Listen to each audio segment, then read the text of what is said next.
Giannis is a coward. Giannis is a coward.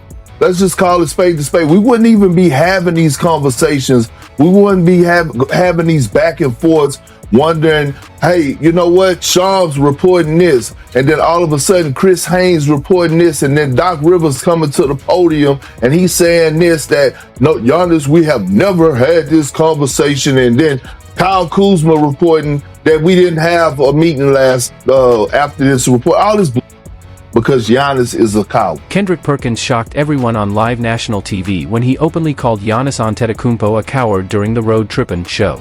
There was no build-up and no holding back. He said it right in front of Richard Jefferson, Channing Frye, and a massive live audience. Nothing was edited, nothing was softened. It was raw, unexpected, and instantly blew up the conversation. What followed got tense very fast. This wasn't a routine hot take meant to grab attention.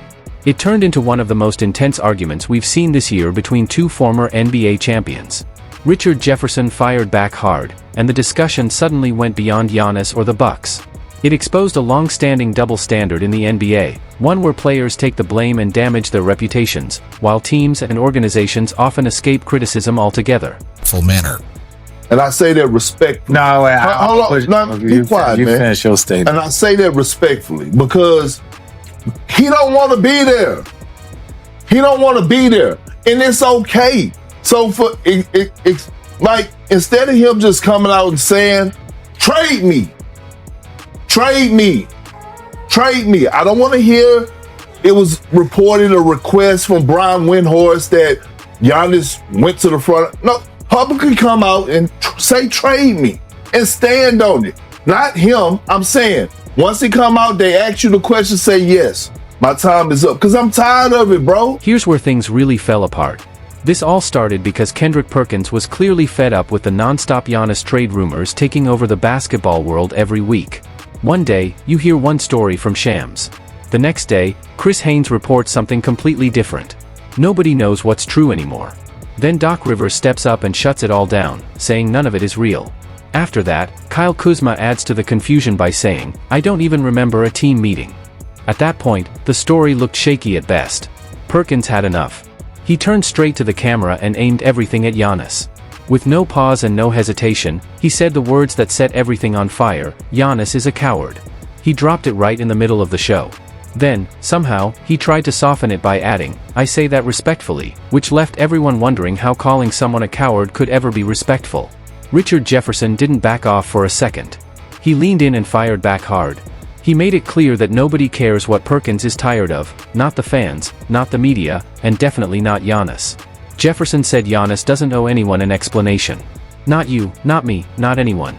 And honestly, he shouldn't. You could feel the tension through the screen.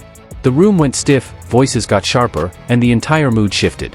Perkins tried to push back, saying Giannis is usually outspoken about league issues, contracts, and basketball politics. So why stay quiet now, when this is the one topic everyone wants answers on? Jefferson was ready for that. He shot back that Giannis doesn't have to show his hand to anyone because he owes nothing to the public. That's when Jefferson took the argument to another level and turned the spotlight on team behavior. And that's when it got real. He brought up Blake Griffin, and suddenly the conversation felt different. The Clippers once told Blake he was their franchise player. They treated him like the face of the team. Steve Ballmer shook his hand, promised his jersey would one day hang in the rafters. Blake believed in it.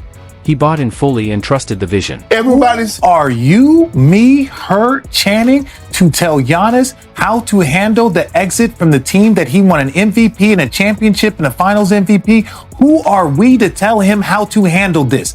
They have a team, they have an exhaustion. You're talking about, I'm tired of this. No one gives a Giannis doesn't give a what you're tired about, nor should he.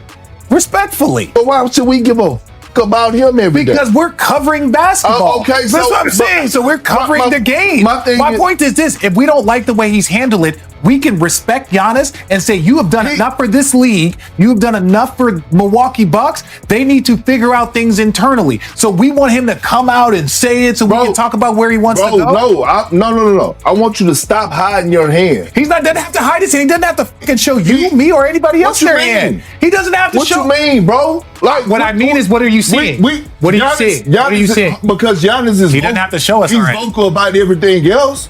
He's loud about everything else. He's loud. Hold on. He doesn't owe you, me, or anybody else a thing. Is he not loud about everything else? He doesn't owe you a thing. Is he not loud about everything else? He doesn't owe you or me a thing. I'm just saying, and no one should be mad. 3 months later, just like that, Giannis got traded. No warning, no explanation. Just business. Jefferson used that example to hit Perkins hard, asking how teams get a free pass while players get labeled disloyal for doing the same thing. Suddenly, everyone expects Giannis to reveal his plans, while teams never have to answer to anyone. The situation with Luka Doncic and the Dallas Mavericks came up too. Front offices make decisions behind closed doors, tell players one thing while planning another, and nobody calls them cowards or demands a public explanation. But when a player stays quiet, suddenly it's a problem. Jefferson summed it up perfectly, every time a player makes a move, it's personal. Every time a team does it, it's just business. For Giannis, it's simple, business. He's acting the same way teams always have, quietly, carefully, on his own terms. What's happening in Milwaukee goes far beyond a fiery podcast argument. The Bucks are in serious trouble. Sitting at 11-15 and around 10th in the Eastern Conference, they're nowhere near where a championship-caliber team should be. At one point, they lost 8 of 10 games, and morale completely tanked. Moves meant to improve the team haven't worked. The supporting cast is out of sync, shots aren't falling, and the spacing on the floor feels off night after night. Through it all, Giannis has been carrying the team. Nearly 29 points, 10 rebounds, and 6 assists per game, doing everything and then some. It was like, oh, we had a conversation. Every year is Trae Young. Every year it was Miles Turner. Every year, all these players, everybody's up. Why are we now putting on heat on Giannis? No, but what I'm saying is this, RJ. It was, Giannis, like, the GM come out. We had a great meeting. Giannis like, what meeting? Right? He's like, what meeting?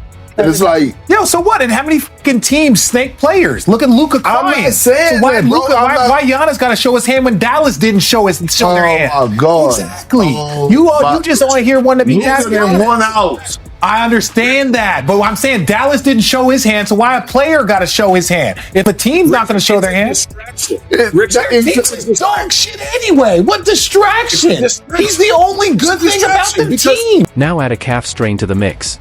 Doctors have Giannis sidelined for 2 to 4 weeks, and while he's stuck watching from the sidelines in street clothes, the chatter keeps growing louder every day.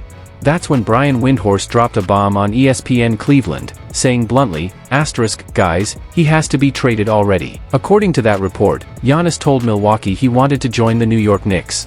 The front office reached out, talks happened, but New York made Jalen Brunson untouchable, and the deal fell apart before it even had a chance. That's why Giannis agreed to stay and ride out the season, giving Milwaukee one more real shot. But insiders aren't fooled. Multiple executives already say they don't expect him to be a Buck next year. The only question is when, the February trade deadline or the offseason. Here's what people often miss, Giannis is playing this smart. He's seen what happens when stars speak too loudly. LeBron left Cleveland and instantly became public enemy number 1. Kevin Durant joined Golden State and carried labels that followed him for years. Kobe Bryant demanded a trade in 2007 and got crushed before anything changed. Giannis knows that the moment he steps up and says, "Trade me," half the fan base flips.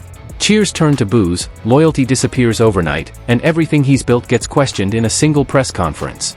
That's why he's quiet, calculated, and thinking several moves ahead, playing chess while everyone else is yelling checkers. To be honest, I can give two shits, bro, about the Milwaukee Bucks. That's what I'm saying. It's reports. But we can't speak out on Giannis like this is what he's supposed to do with the bullshit. No. This is my thing.